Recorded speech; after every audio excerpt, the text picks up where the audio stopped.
Good afternoon, students. Our next topic is evolution by stages. According to the stages, evolution किस तरह होया?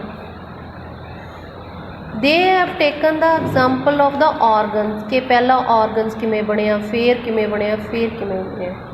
Here they have taken the example of eye. Eye form or generated by a single DNA change. कहंदा कि जिहड़ी आई आ is that is generated by a single change in DNA. कि DNA एक single DNA change होके आई बन गई. Such complex organ will be created bit by bit over generation. एक बारी DNA चेंज होके आई नहीं बनी. एक complex organ बहुत जनरेशनस बाद बनया. एक बिट बाय बिट थोड़ी चेंज हरेक जनरेशन च हुंदी गई बिट बाय बिट. फिर किते जाके काफ़ी जनरेशनस बाद ये आई बनी. कहंदा but how can each intermediate change be selected for. इहदी इंटरमीडिएट पहला ये आई दा स्पॉट बनया, फिर उहदी इंटरमीडिएट स्टेज बनी, फिर जाके साडे कोले मॉडर्न आई बनी.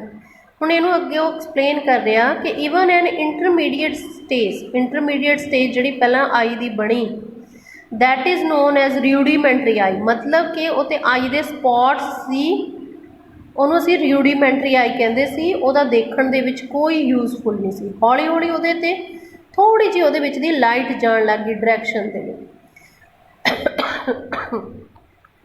रूडीमेंटरी I is useful to some. ਉਹਦਾ ਕੋਈ फ़ायदा होना उस टाइम ਦੇ ਉੱਤੇ ਤਾਂ ਉਹ ਬਣ ਗਈ.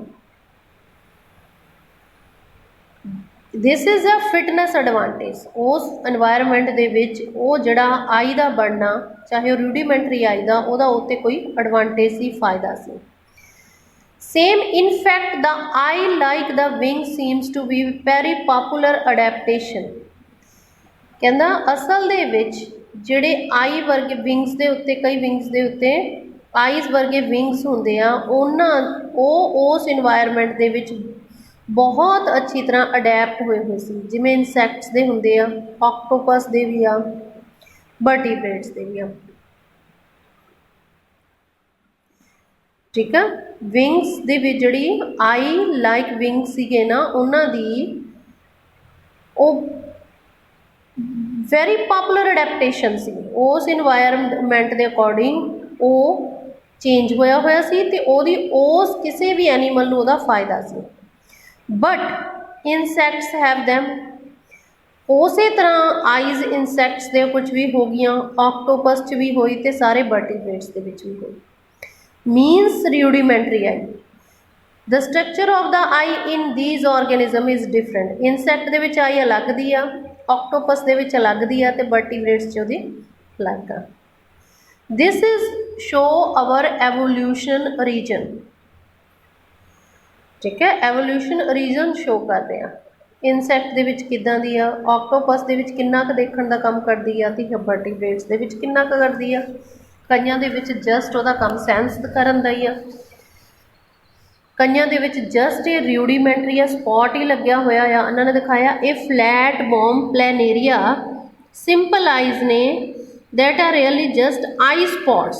ਸਿਰਫ ਆਈ ਸਪੌਟਸ ਨੇ ਜਿਹੜੇ ਲਾਈਟ ਨੂੰ ਹੀ ਡਿਟੈਕਟ ਕਰਦੇ ਨੇ. ਬਸ ਕਿਸ ਤਰ੍ਹਾਂ ਦੀ ਉਹ ਸਟਰਕਚਰ ਆ ਜਾਂ ਨਹੀਂ ਆ ਉਹ ਨਹੀਂ ਸ਼ੋ ਕਰਦੇ, ਸਿਰਫ ਔਰ ਸਿਰਫ ਲਾਈਟ ਡਿਟੈਕਟ ਕਰਦੇ ਨੇ.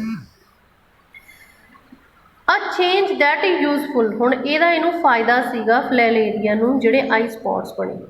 ਜਿਹੜੀ ਚੇਂਜ ਹੋਈ that is useful one property to start we then become useful later. ਇਹ ਯੂਜ਼ ਜਿਹੜੀ ਇੱਕ ਮਤਲਬ ਕਿ ਫਲੈਨੇਰੀਆ ਨੂੰ ਇਹਦਾ ਯੂਜ਼ਫੁਲ ਸੀ, ਯੂਜ਼ਫੁਲ ਫॉर ਵਨ ਪ੍ਰੋਪਰਟੀ.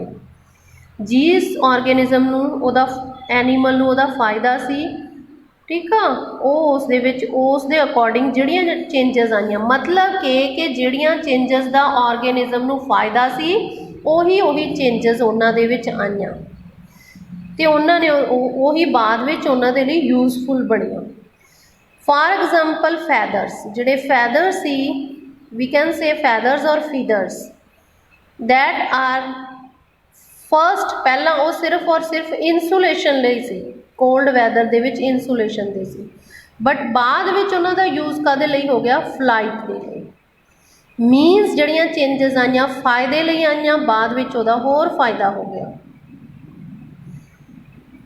ਕਹਿੰਦਾ ਇਹਨਾਂ ਨੇ ਐਗਜ਼ਾਮਪਲ ਲਈ ਆ ਕਿ ਡਾਇਨਾਸੋਰਸ ਦੇ ਵੀ ਫੈਦਰਸ ਸੀਗੇ ਬਟ ਦੇ ਕੁਡ ਨਾਟ ਫਲਾਈ, ਉਹ ਤਾਂ ਫਲਾਈ ਨਹੀਂ ਕਰ ਸਕਦੇ ਸੀ, ਜਸਟ ਇਨਸੂਲੇਸ਼ਨ ਦੇ ਲਈ ਸੀ। Here they have shown you dinosaur ਆ,